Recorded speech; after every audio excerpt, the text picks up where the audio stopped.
নমস্কাৰ 24 লাইভ চাইথকাৰ বাবে ধন্যবাদ ষ্টুডিঅত মই উৎপলাৰ লহিছো এই মুহূৰ্তত এটা বিশেষ খবৰ 6 জনগোষ্ঠীৰ জনজাতিকৰণক লৈ খৰব ৰাজ্যৰ মুখ্যমন্ত্ৰী ডক্টৰ হিমন্ত বিশ্ব শৰ্মা 6 জনগোষ্ঠীক জনজাতিকৰণ কৰাৰ বাবে আমি সমাধানৰ চেষ্টা কৰিছো কিন্তু ইয়াৰ বাবে সমস্যাটো কংগ্ৰেছে সৃষ্টি কৰি থৈ গৈছে বুলি মন্তব্য ৰাজ্যৰ মুখ্যমন্ত্ৰী গৰাকীৰ আৰু আমি ইয়াৰ সমাধানৰ কাম চেষ্টা কৰিছো যদিহে ইয়াৰ সমস্যাৰ সমাধান নহয় তেনেহলে অহা বিধানসভাত আমি এই প্ৰস্তাৱ উত্থাপিত কৰিম বুলি তেওঁ মন্তব্য প্ৰকাশ কৰিছে আমি জনাম এই মুহূৰ্তত বিশেষ খবৰ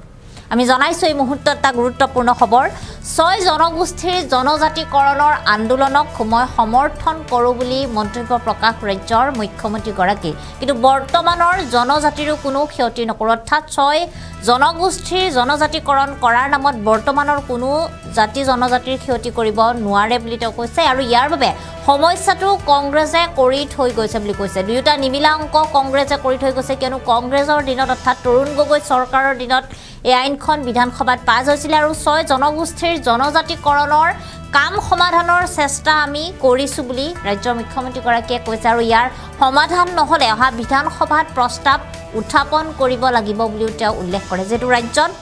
6 জনগোষ্ঠীৰ জনজাতিকৰণৰ সন্দৰ্ভত বিভিন্ন ধৰণে আন্দোলন হৈছে আৰু এই আন্দোলনক সমৰ্থন কৰো বুলি কৈছে ৰাজ্যৰ মুখ্যমন্ত্ৰী গৰাকী কিন্তু 6 জনগোষ্ঠীক জনজাতিকৰণ কৰিবলৈ যাওতে এক বিশেষ নিয়মৰ মাজেৰে যাব লাগিব এক প্ৰক্ৰিয়াৰ মাজেৰে যাব লাগিব কিন্তু এই প্ৰক্ৰিয়াৰ মাজেৰে যাবলৈ যাওতে কিছু সমস্যাৰ সন্মুখীন হৈছে ৰাজ্যৰ মুখ্যমন্ত্ৰী গৰাকী কিয়নো তৰুণ গগৈ চৰকাৰৰ দিনত 6 জনগোষ্ঠীৰ জনজাতিকৰণৰ কথা প্ৰথম উত্থাপিত হৈছিল হেয়া প্ৰস্তাৱিত হৈছিল বিধানসভাত কিন্তু তেতিয়াৰ দিনতে এনেদৰে বিধানসভাত বিলখন পাছ হৈছিল বা এই কথাটো উত্থাপন হৈছিল যে 6 জনগোষ্ঠীৰ জনজাতিকৰণ কৰাৰ সন্দৰ্ভত বৰ্তমানৰ কোনো জনজাতিৰ যাতে কোনো ধৰণৰ ক্ষতি নহয় আৰু এই সম্পূৰ্ণ প্ৰক্ৰিয়াৰ মাজেৰে কোনো এটা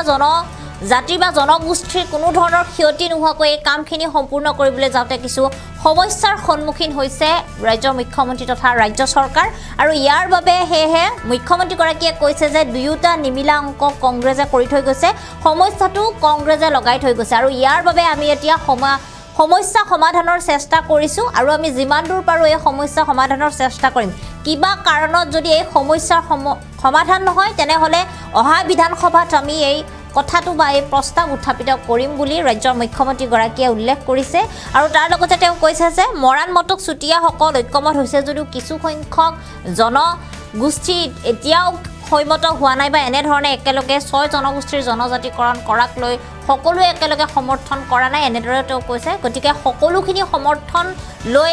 আগুৱাই যাবলৈ হলে কিছু সময়ৰো প্ৰয়োজন হ'ব বুলি তেওঁ উল্লেখ কৰিছে আৰু এই মুহূৰ্তত মুখ্যমন্ত্ৰী গৰাকীৰ সেই মন্তব্য আছে সেই মন্তব্য আমি আপোনালোকক শুনাইছো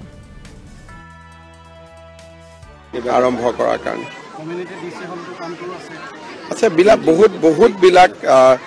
সাৰ্কিট হাউস আছে নতুন ডিসি অফিস আছে বহুত বিলাক কাম আৰু লাইনত আছে জেলখন উঠি যাব আজি স্যাৰ 6 জনগোষ্ঠী আন্দোলন কৰি আছে সমগ্ৰ আন্দোলনতো ময়ো সমৰ্থন কৰো এতিয়া সমস্যাটো কৰি থৈছে কংগ্ৰেছ দলে বিধানসভাত এটা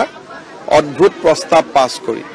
যে 6 জনগোষ্ঠীক জনজাতিকৰণ কৰক কিন্তু বৰ্তমানৰ জনজাতিৰ কোনো ক্ষতি হ'ব নোৱাৰে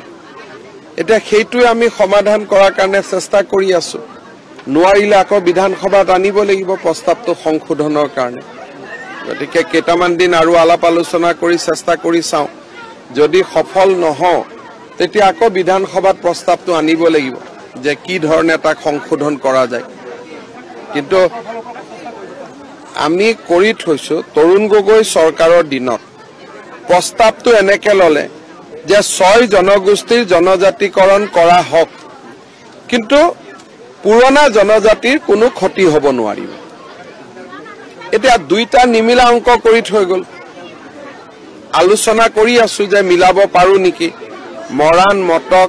আৰু চুটিয়া সম্প্ৰদায়ৰ ক্ষেত্ৰত কিছু ঐক্যমতো হৈছে বাকিখিনি ক্ষেত্ৰত ঐক্যমত হোৱা নাই যদি আমি চেষ্টা কৰি ঐক্যমত কৰিব নোৱাৰো অহা এপ্ৰিলৰ বাজেট অধিৱেশনত আমি প্ৰস্তাৱটো আকৌ এবাৰ বিধানসভাক দিব লাগিব যে এটো কংগ্ৰেছৰ দিনত লোৱা প্ৰস্তাৱ এতিয়া ইয়াক কেনেকৈ খালখলনি কৰিব পৰা যায়